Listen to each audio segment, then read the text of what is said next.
There's a particular kind of silence that happens in a boardroom when someone's about to tell you something they think will break you.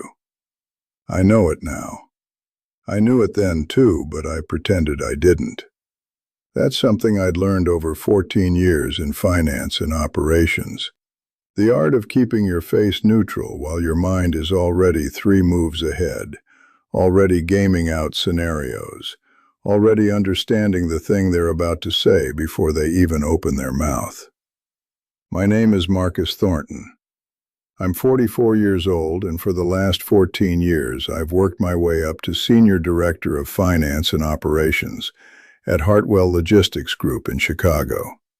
14 years. 2 recessions weathered. 3 major system overhauls that I personally led. A company that grew from 230 employees to just over 400, largely because of the infrastructure I built and maintained. I'd implemented the financial software that tracked every shipment, every cost center, every vendor relationship. I'd designed the operational workflows that made the company profitable, even during downturns. I'd built the governance structures that kept everything running smoothly. And on a Thursday morning in March, with coffee still warm on my desk, that all ended. But not the way you'd think. Gerald Hartwell, our CEO and the son of the company founder, had called me into his office at 9:15 in the morning. This wasn't unusual. I reported directly to him. What was unusual was Sandra Voss, our head of HR, sitting in one of his visitor chairs, looking like she'd rather be anywhere else. She was wearing the same expression she'd worn when we'd had to let go of 30 people during the 2008 recession. That specific angle of her shoulders, that careful way she wasn't making eye contact. I'd seen that before. I'd seen it happen to other people. But I'd never thought it would be my chair she was watching me sit in. The office itself smelled like it always did. Expensive coffee and the slight staleness of air conditioning that had been running since early morning. Floor-to-ceiling windows looked out over the Chicago skyline. Gerald's desk was mahogany, wide and imposing, the kind of desk designed to make you feel smaller when you sat across from it. He'd had it for as long as I'd been at the company. His nameplate sat at the edge, angled so it was visible to anyone who entered.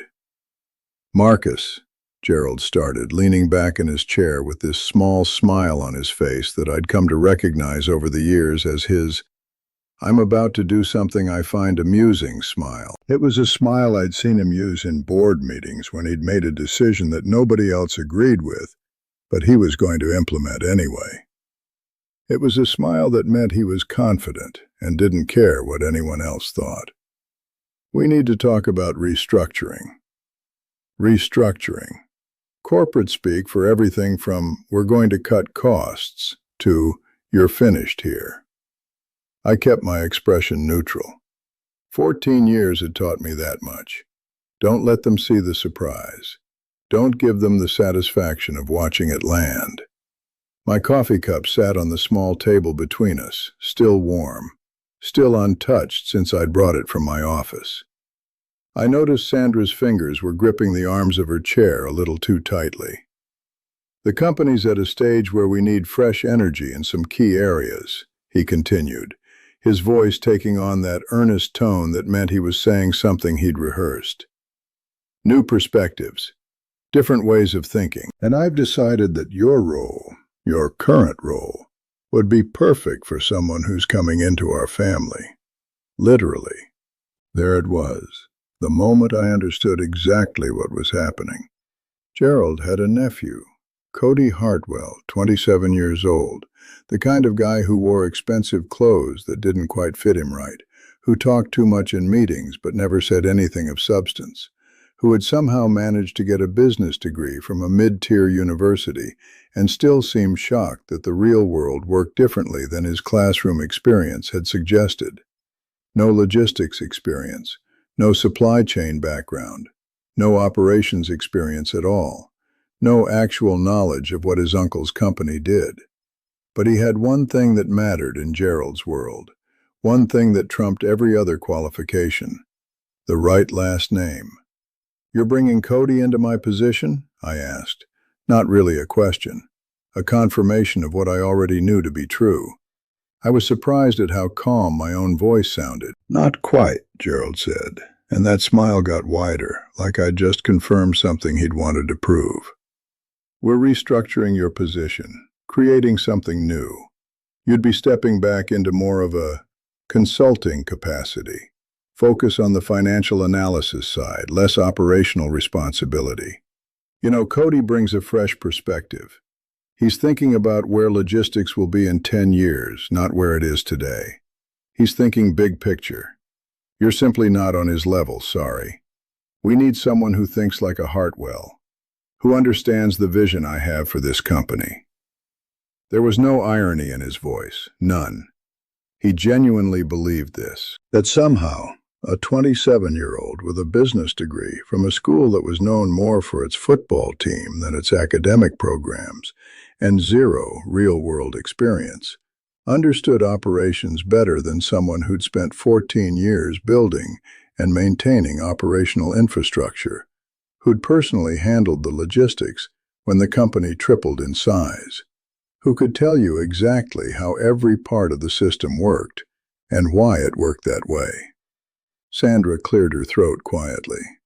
She was staring at her lap now, but I could see her jaw was tight with tension, like she was grinding her teeth. When? I asked. Effective immediately. We'd like you to clean out your desk by Friday. Cody starts Monday. We've already drafted a press release about the restructuring. It'll go out tomorrow morning. He paused, leaning forward slightly, like he expected me to argue, to get angry, to do something dramatic. You'll maintain your current salary for the next 6 months. After that, we'll review your contract. 6 months.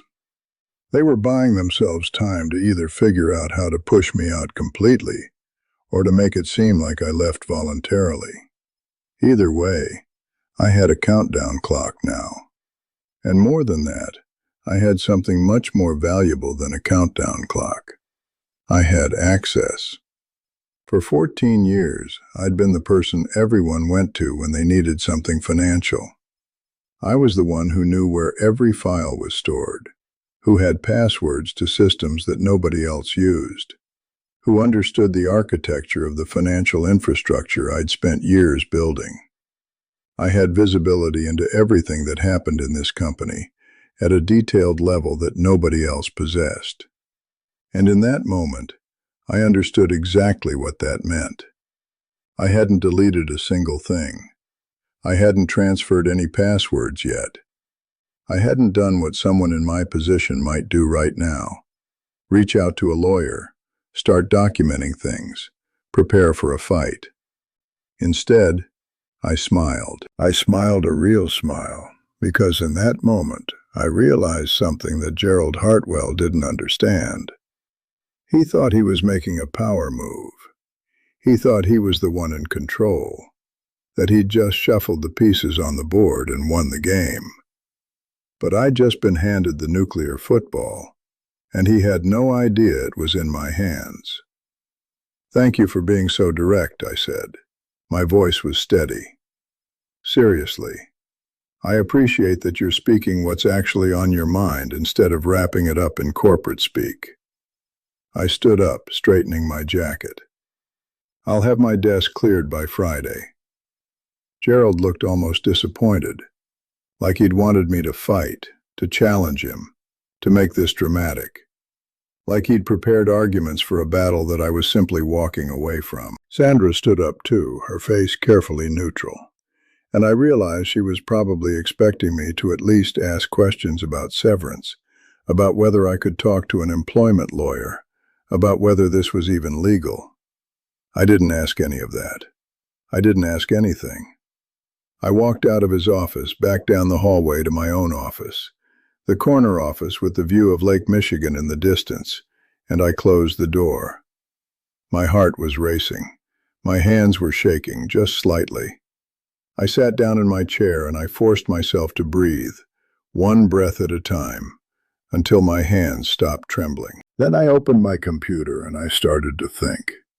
The thing about being in finance and operations for this long is that you see everything. You see the board meeting minutes from sessions where operational decisions are discussed. You see the bank records, the cash flow statements, the loan documentation. You see the contracts with clients and vendors. You see the compliance paperwork, the tax filings, the insurance claims. You see which vendors get the good contracts and which ones pay a little extra for the privilege. You see which decisions make sense and which ones don't. And more importantly, you see the discrepancies. The places where things don't quite add up. The places where corners were cut.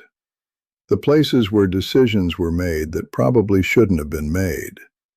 The places where the numbers shift and change in ways that don't make logical sense. I didn't know exactly what I had yet, but I knew I had something.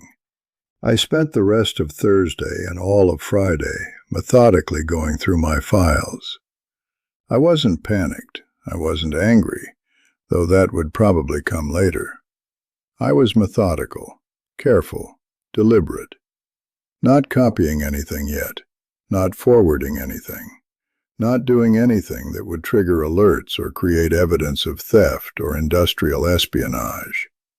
Just looking, just reading, just understanding what was in front of me, just finding the parts that didn't add up.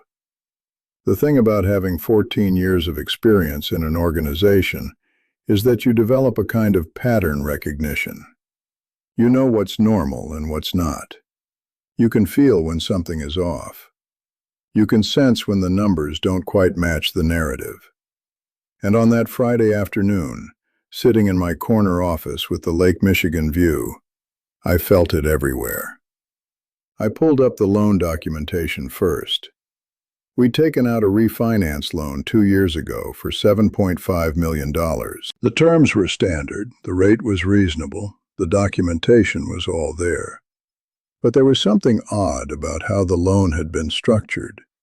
The amount borrowed was slightly higher than what we actually needed based on the capital expenditure projections. The difference was small, about $300,000, but it was there, and I had a very clear memory of attending a board meeting where Gerald had explained exactly why we needed every penny. Except now, looking at the actual expenditures from those 2 years, we'd spent about $150,000 less than projected. Where had that money gone? I opened the bank statements. I traced the transfer. The funds had gone into a separate account. A company account, technically, but one that I'd never heard of. I dug deeper. The account was labeled as Hartwell Expansion Holdings. The transfers out of that account were labeled as consulting fees, paid to a company called Meridian Strategic Advisors. Except Meridian Strategic Advisors didn't exist in any vendor database. There was no W-9 on file. There were no contracts that outlined what services they were supposedly providing. I made a note. I kept digging. The vendor relationships were the real education. We had a primary vendor for shipping supplies and logistics materials.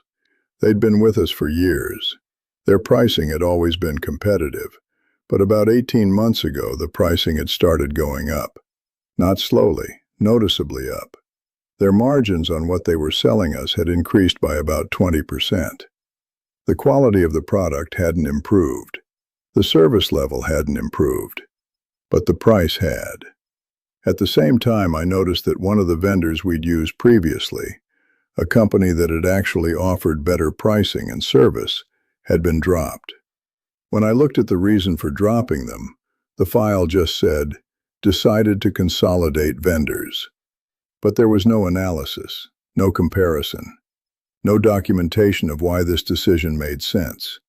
I pulled the owner information on the new vendor that had gotten the better contract. The company was owned by a trust. The trust had a number of beneficiaries, and one of them was Gerald's wife. I wasn't shocked. I was disappointed. Disappointed in myself for not noticing it earlier.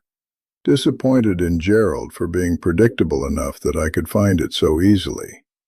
disappointed in a system that allowed this kind of thing to happen. I continued methodically through every file, every contract, every decision. The insurance claims that had been filed in questionable ways. The consulting contracts for people who didn't seem to do much consulting. The payments to companies that didn't seem to produce much of anything. The pattern of preferential treatment for vendors with connections to the Hartwell family. The gradual erosion of financial controls and competitive bidding processes. None of it was particularly clever. None of it would have been hard to hide from a regulatory agency if they weren't looking specifically for it. But none of it was clean either. All of it was the kind of thing that would make a board of directors very uncomfortable if they were paying attention. All of it was the kind of thing that would make an auditor raise their eyebrows. All of it was the kind of thing that a venture capital firm or a larger company would want explained very carefully before they invested in or acquired this company. By Friday evening, I had a detailed list. Not accusations, just facts. Just documented observations. Just the kind of thing that someone with my knowledge and access could see and understand. And what I found was worse than I'd anticipated. Gerald Hartwell didn't run his company on skill, that much was obvious. But I'd assumed he at least ran it competently, that his decisions might be driven by ego rather than logic, but that they at least made financial sense. That was my mistake. What I found, going through everything with the eyes of someone who finally understood that I had nothing left to lose, was a pattern of financial decisions that ranged from sloppy to downright reckless. There were loans that had been taken out in ways that skirted close to the edge of full disclosure to board members. There were vendor relationships that suggested what you might call influence-based pricing, rather than actual competitive bidding. There were insurance claims that had been filed in ways that, under certain scrutiny, might look questionable. There were contract amendments that had been made without the usual approval processes. There were fund transfers that didn't have clear explanations in the records. None of it was necessarily illegal, but all of it was the kind of thing that would trigger serious audits if someone looked closely enough. All of it was the kind of thing that venture capital firms or banks would want to know about if the company was ever trying to raise capital or refinance debt. All of it was the kind of thing that a new CEO or a hostile acquisition or even a regulatory review could uncover and demand explanation for.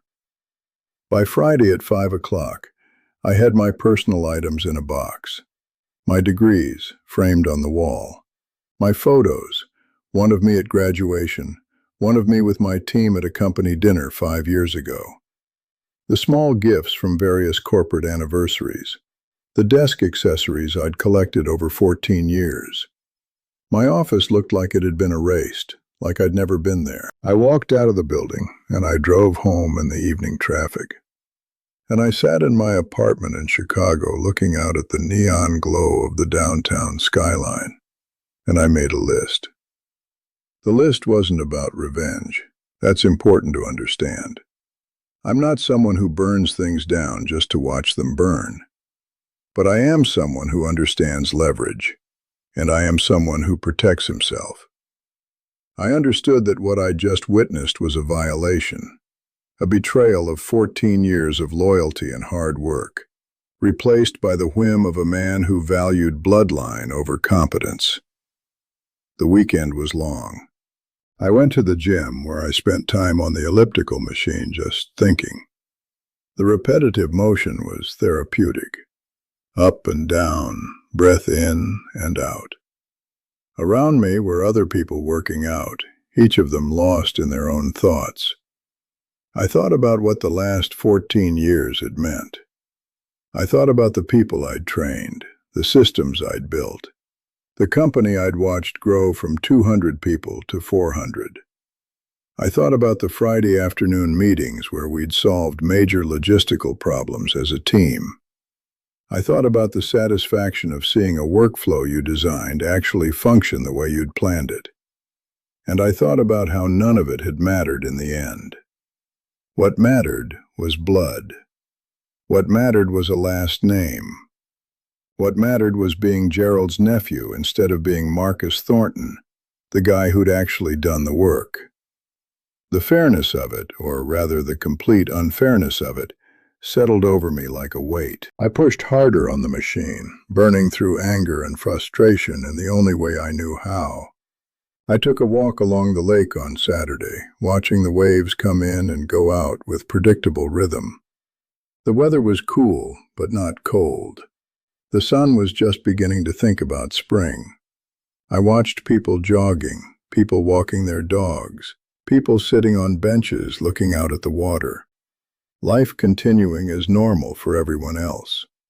For me, it felt like everything had shifted, like the ground had moved, and I was still trying to get my balance. I had dinner with a friend on Sunday, someone from my MBA program who worked in a different industry and knew nothing about what was happening at Hartwell, and I didn't tell him. I sat across from him at a nice restaurant, and I smiled, and I asked about his work, and I didn't mention that my entire career had just been blown up. I didn't want sympathy. I didn't want advice. I didn't want to hear that I should sue or get revenge or go to the media. I didn't call a lawyer, not yet. A lawyer would have told me to be cautious, to not do anything risky, to let the legal system work. But the legal system would have been slow. The legal system would have been uncertain. The legal system would have required me to prove damages. I didn't post angry things on LinkedIn. I didn't do what a lot of people in my position might do. Reach out to journalists or competitors immediately, trying to tank the ship on my way out, or publicly expose what had happened. That would have been emotionally satisfying for about 5 minutes, and then it would have hurt me. Instead, I waited. I thought. I planned. And I prepared. I thought about leverage.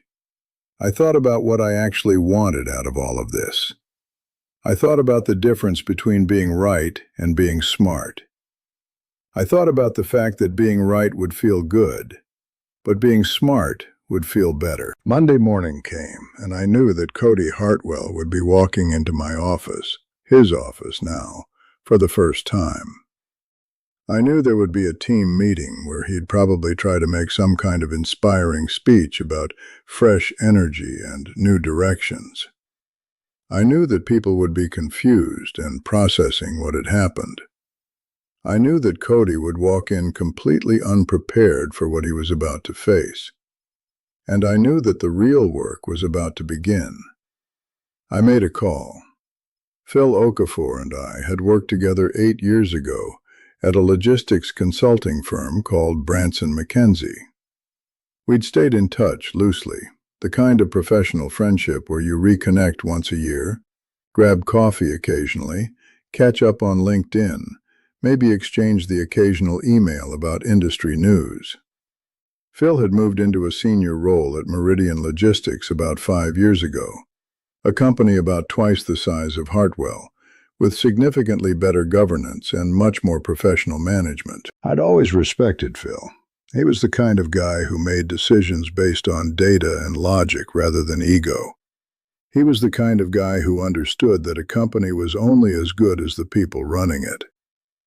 "Marcus," Phil said when he picked up on the first ring. "Man, it's been what, 4 months since we grabbed coffee?"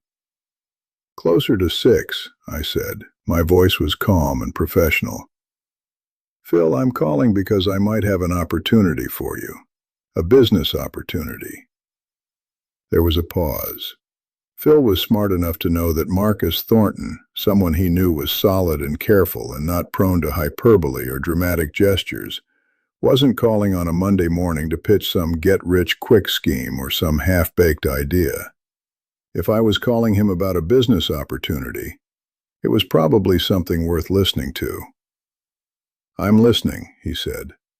"Not on the phone. Can you meet me for lunch today?" We met at a restaurant halfway between Chicago and where Phil worked in Milwaukee, a neutral location. It was the kind of place where nobody cared who you were or what you were talking about. I ordered a salad I barely ate, just pushing the greens around with my fork. Phil ordered a sandwich and watched me carefully while he consumed exactly half of it, before setting it down and folding his hands on the table. "Okay," he said, "talk to me."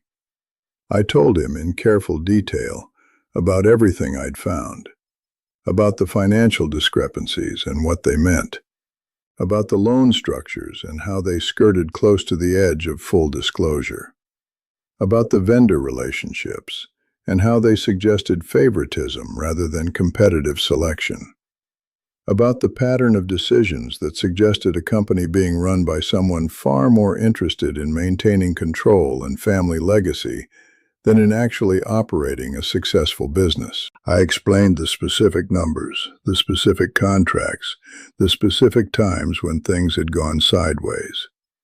"This is serious," Phil said quietly. "It's serious," I confirmed. "And I have documentation for all of it. Everything is backed up. Everything is legal. Everything I'm telling you is based on my role as senior director." "Marcus, why are you telling me this?" "Because I was demoted on Thursday, effective immediately, replaced by the CEO's nephew. Cody has no experience, no qualifications, no understanding of how any of this works, just the right DNA. And I'm telling you this because Hartwell is going to either tank itself in the next few years, or someone's going to have to deal with the governance issues that are currently being ignored. I'm telling you this because Meridian is a good company, and I think there's an opportunity here if handled correctly." Phil was quiet for a long moment. He was thinking. I could see it in his face. He was running through the implications, the risks, the opportunities. "You want to sell this information to Meridian?" he asked finally. "No," I said. "I want a job, a real job, at Meridian, where I can do what I do, which is build stable financial and operational infrastructure. I'm not asking you to do anything with what I'm telling you, other than to have it. And I want that job to come with the understanding that some of what I know might eventually matter, especially if there's ever a situation where Hartwell's governance issues become public or relevant." Phil didn't move, just kept watching me. "I'm not asking you to do anything illegal," I continued. "I'm not asking you to leak information or go to the press or sabotage a competitor. I'm asking you to think about whether you'd want to hire someone who knows Hartwell inside and out, who understands their systems, their vendor relationships, their operational vulnerabilities, their financial structures. Someone who could help Meridian be positioned well if there's ever any kind of acquisition or competitive issue in the market. That's all. That's legitimate value." "This is blackmail," Phil said flatly. "No," I said. "This is me offering value. Everything I'm talking about is information I've gathered in my role as senior director. Everything I have is documented, and everything I'm doing is legal. Whether Hartwell decides to make poor choices with that information is their problem. I'm just saying that if they do, Meridian might want to know about it." Phil picked his sandwich back up and took another bite, thinking. The restaurant around us continued on, other business people having other conversations, none of them as important as this one. "Salary expectations?" he asked. 30% higher than what I'm currently making," I said, "which is less than what I'll lose in the restructure over 6 months, but I'm willing to take the hit, and I'm worth it." "When could you start?" "I'm technically still under contract with Hartwell until the end of June. But I could negotiate early departure, I'd say 2 weeks." Phil finished his sandwich. He took a long drink of water. He wiped his hands on his napkin and folded it carefully on the table in front of him. "I need to talk to my board. Can I call you tonight?" "Sure," I said. He called at 7 p.m. I was sitting in my apartment looking out at the city lights, and my phone buzzed with his name on the screen. Meridian wanted to move forward. They wanted me to start in 3 weeks, and they wanted a full briefing on everything I knew about Hartwell's operations. Not to do anything with it immediately, just to have it, just to understand it, just to have someone on staff who could help them navigate if things ever got complicated. "One more thing," Phil said. "If this ever blows up, if there's ever an issue at Hartwell that becomes public, anything like that, you need to be absolutely clear that you came to us with this information. Meridian's going to want to cover itself legally." "Already ahead of you," I said. I had documentation of our lunch. I had the details of everything we discussed written down with timestamps. And I had email confirmation from Phil showing the timing of when I'd brought this to Meridian, weeks before anything happened. Now I just had to wait for things to blow up. It took 9 days. The first indicator was an email from Sandra Voss to me on Tuesday of the next week. A request to come in for a brief conversation about transition items. "Nothing major," she said. "Just some financial documents and access codes that she needed to get from me. She wanted to meet Wednesday afternoon." She wrote it in that careful HR language that meant she felt uncomfortable about it, but her job required her to do it anyway. I could read between the lines. Something had gone wrong. Something was broken, and they needed me to fix it. I should have seen it coming, looking back. Cody had walked into that office on Monday morning at 8:30, wide-eyed and ready to prove himself. He'd probably arrived early. He'd probably wanted to make a good impression. He'd probably thought that his degree and his bloodline and his last name would be enough to carry him through the first day. And then reality had hit him. He probably spent Monday morning looking at the financial systems and trying to understand the login processes. He'd probably sat at the desk, my desk, now his desk, and opened up the main accounting software. And he'd probably stared at it with absolutely no idea what he was looking at. 14 years of carefully organized systems, documented processes, structured workflows. All of it would have looked like chaos to someone who'd never done this work before. He probably tried to find specific information, a vendor payment schedule, the status of a client contract, the reconciliation for a particular account.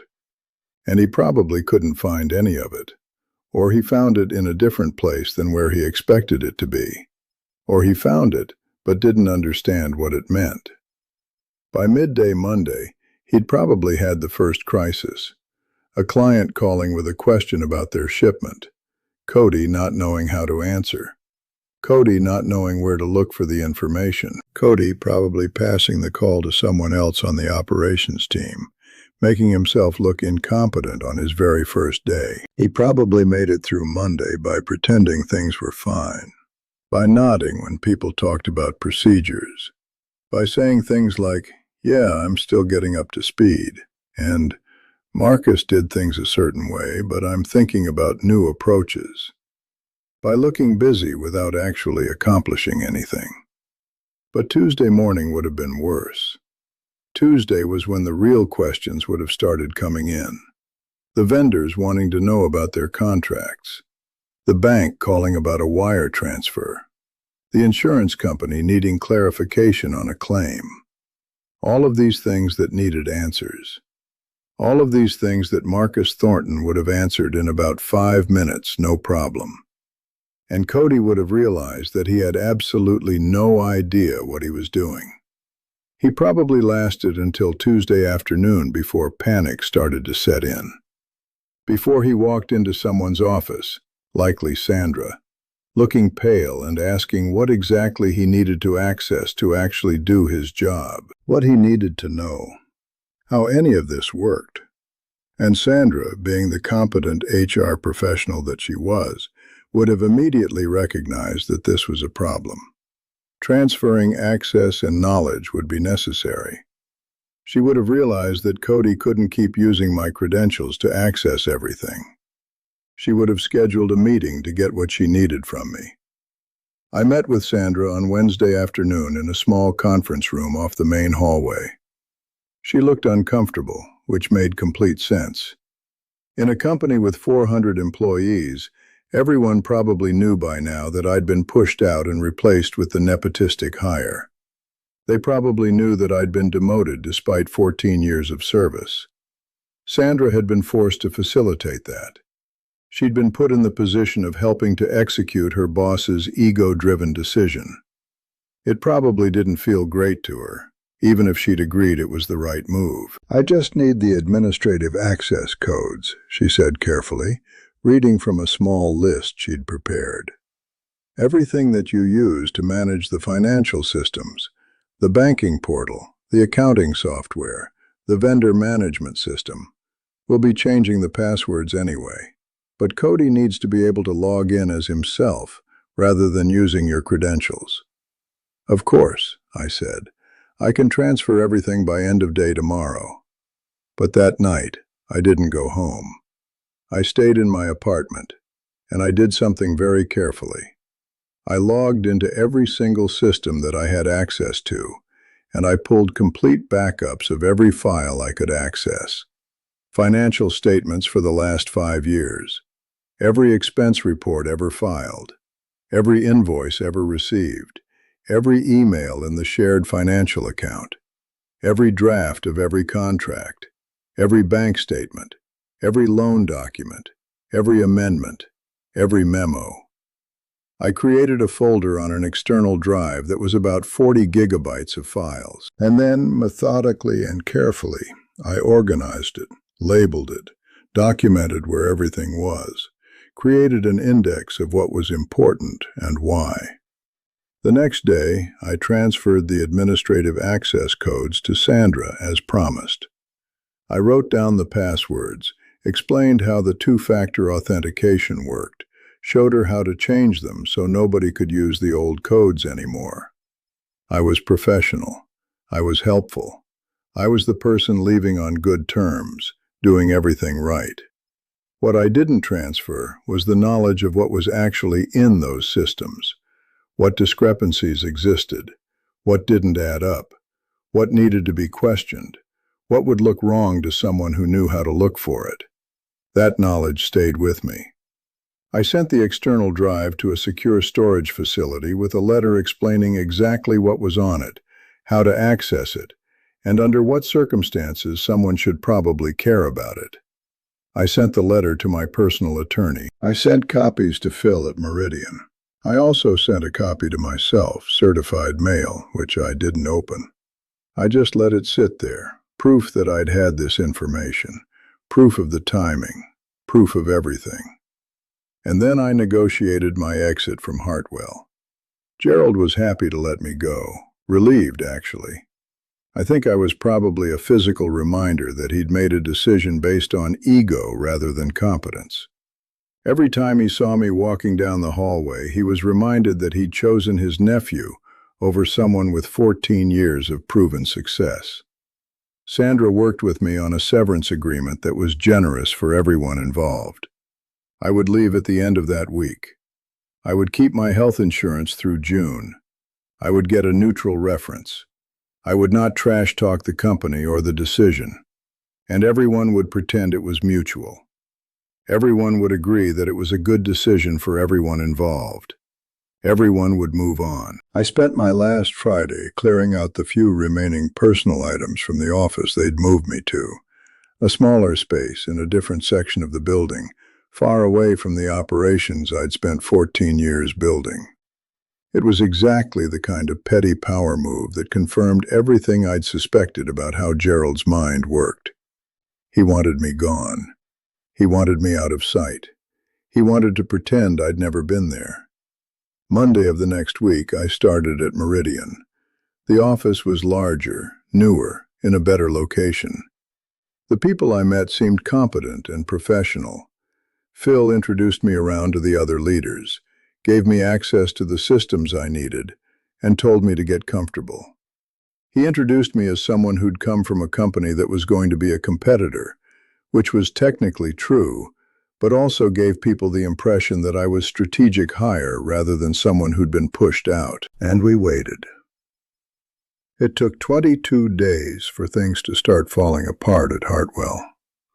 I know this because Phil called me that Wednesday morning at 9:15 a.m., right when he knew I'd be in my office with the door closed, and he told me something that made everything I'd done feel justified.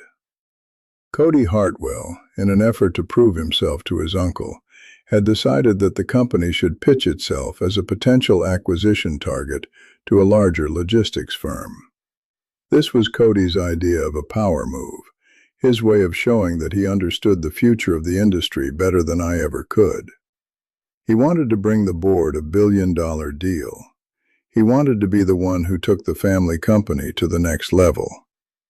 The problem was that in order to pitch yourself as an acquisition target, you have to let people audit your financials. You have to open up your books. You have to let outside firms look at everything and understand how the company actually works. You have to show them every contract, every relationship, every financial decision. And those audits had immediately raised flags. The venture capital firm that Cody had brought in to facilitate the acquisition discussions had found discrepancies. Nothing criminal, probably, but enough that they needed to be explained. Enough that they needed Gerald to provide detailed documentation about specific decisions. Enough that they needed explanations for vendor relationships that didn't follow normal competitive bidding. Enough that they had questions about why certain loans had been structured the way they had been.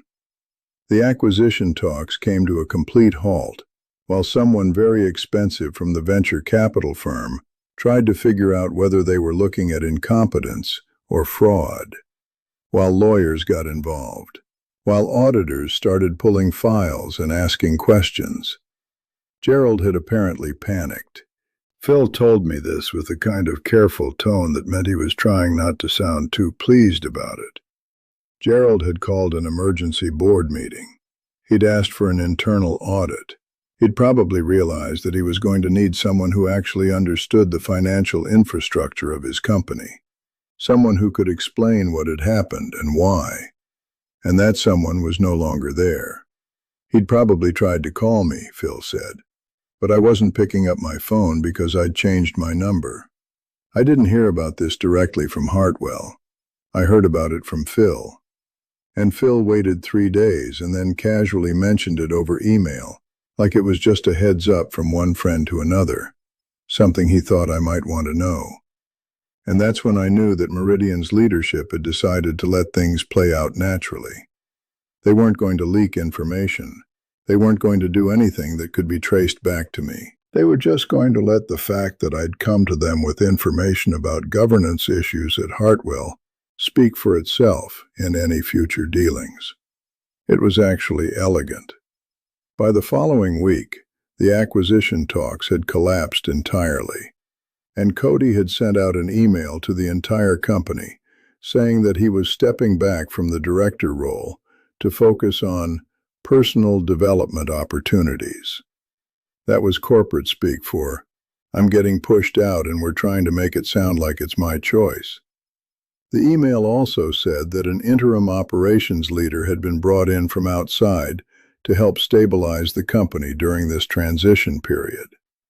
The interim operations leader lasted 4 months before things had degraded so much that the company had to bring in restructuring consultants.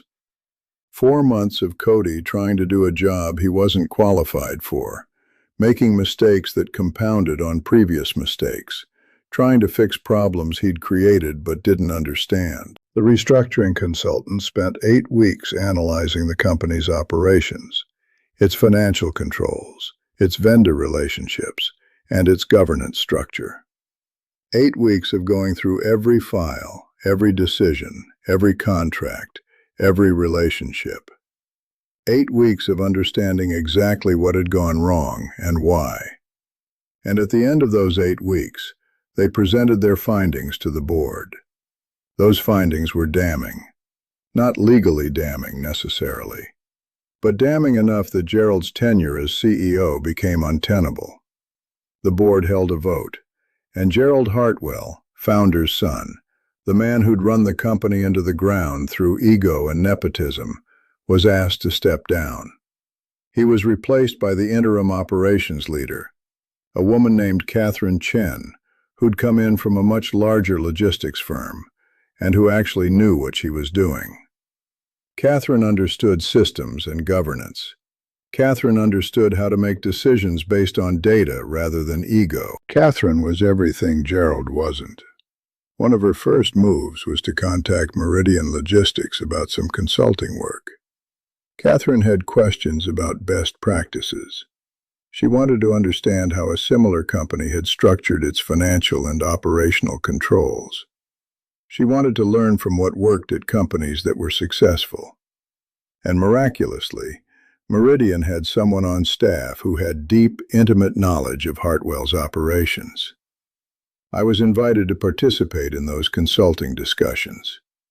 Not to tear Hartwell down, not to prove that I'd been right all along, but to help them build something better. To be the person who understood the old system and could explain how to design a new one. I declined. Politely, professionally, thoughtfully. I'd moved on. Meridian had what I needed. A company that valued competence over bloodline. A team of people who made decisions based on logic rather than ego. Opportunities to do the work I was good at without the dysfunction. And I had what I wanted. The knowledge that when someone tried to push me aside based on arrogance and nepotism, the system itself had enough integrity to eventually correct the problem. I didn't need to be the hero in their story. I just needed to know that the right outcome had happened. Marcus Thornton made his move deliberately, quietly, strategically. He didn't blow up his former employer. He didn't leak information to the press. He didn't call journalists or send anonymous tips. He didn't do anything dramatic or visible or revenge-focused.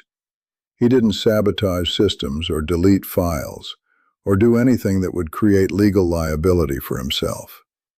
He didn't call old colleagues or spread rumors or take satisfaction in watching things fall apart. He simply documented what he'd seen and who knew about it. And then he waited for the system to work. And it did. Because that's what actually happens when you're dealing with arrogance and incompetence in a leadership position. The universe doesn't need you to take revenge. The universe doesn't need you to blow the whistle or leak information or come forward as a whistleblower. The universe just needs you to get out of the way and let the contradictions between what they claim and what they actually are start to unravel on their own. It takes patience, but it works. The system corrects itself if you just let it. 2 years later, Hartwell Logistics was under new leadership, with substantially improved governance, new financial controls, and a significantly reduced balance sheet. They'd had to sell off some assets to cover the costs of fixing what had been broken and paying consultants to understand why everything had gone wrong. The financial discrepancies that I'd identified had been discovered and corrected. The vendor relationships that favored family members had been renegotiated. The consulting contracts for non-existent companies had been terminated. The board had brought in real oversight and real accountability. Cody Hartwell had moved to Arizona and was apparently working in real estate. Probably at his parents' request or recommendation. Probably somewhere he couldn't hurt anyone by his mere presence in a position of authority. His LinkedIn showed that he was doing some kind of property management consulting, which seemed fitting. Someone with zero experience in one field, trying to leverage his education and family connections to fail upward in a different field. Gerald had taken a consulting position at the company, which mostly meant he showed up to the office occasionally and collected a paycheck while everyone tried to pretend that he'd made a valuable contribution to the company's history. He was still on the board in a minor capacity. He still had the respect of certain old family friends and golf partners. But his time as the person in charge was done. His time as the decision-maker was over. I was still at Meridian. I'd been promoted twice. The first promotion came about 6 months after I started, when it became clear that I was the person who could actually manage complex operational challenges and think strategically about the future. The second came a year and a half after that, when I'd led a successful initiative to restructure how the company managed its vendor relationships across 5 major geographic markets. I had a team of people who reported to me, all of them competent and driven and making decisions based on logic and data rather than ego or politics or family connections. I'd led the team that redesigned our vendor relationships and saved the company $3 million in the first year. Not through playing favorites or creating back-channel relationships, but through actual competitive bidding and actual analysis of what we needed and who could best provide it. I'd worked on some of the largest operational initiatives in the company's recent history. I'd helped design new systems that made the company more efficient and more profitable. I'd built teams that trusted each other and respected each other. And I'd done it all without ever once mentioning Hartwell in a negative way. I never used what I knew as leverage. Never told anyone the actual story of what had happened or what I'd done. When people asked about why I'd left Hartwell, I said it was a good opportunity at Meridian. When people asked about Hartwell's troubles, which they eventually did when the news came out, I said I was glad to hear they'd brought in new leadership. When people asked if I was bitter about being demoted, I said that sometimes things happen in companies and you move on. The truth of what I'd done was something I carried privately. The documentation was still in secure storage. The certified letters were still sitting in a safe deposit box. The backup drives were secure and untouched. But I never needed to use any of it. The dossier I'd compiled would have been redundant. The auditors and consultants and board members who came in later found most of what I'd found on their own. They didn't need Marcus Thornton to tell them that something was wrong. They eventually figured it out themselves. Because that's the thing that arrogant people never understand. When you handle yourself with competence, when you document what you see, when you protect yourself legally and strategically, you don't actually need to destroy your enemies. You just need to let the light shine on what they've done. You just need to understand that decisions made without integrity eventually collapse under their own weight. You just need to be patient enough to watch it happen. The system, when it finally moves with devastating clarity. The board that once trusted Gerald's judgment eventually asked him to step down. The employees that once looked up to him eventually realized that he'd chosen his family over their well-being and their careers. The vendors that once offered him favorable terms eventually renegotiated when new leadership came in. The company that he'd claimed to be building a legacy in found itself having to dismantle half of what he'd built just to restore its integrity. And none of that required me to do anything but wait. None of it required me to burn bridges or leak information or go to the media or create drama. None of it required me to do anything except understand that there was value in what I knew, protect myself strategically, and then let time and competent leadership do the rest.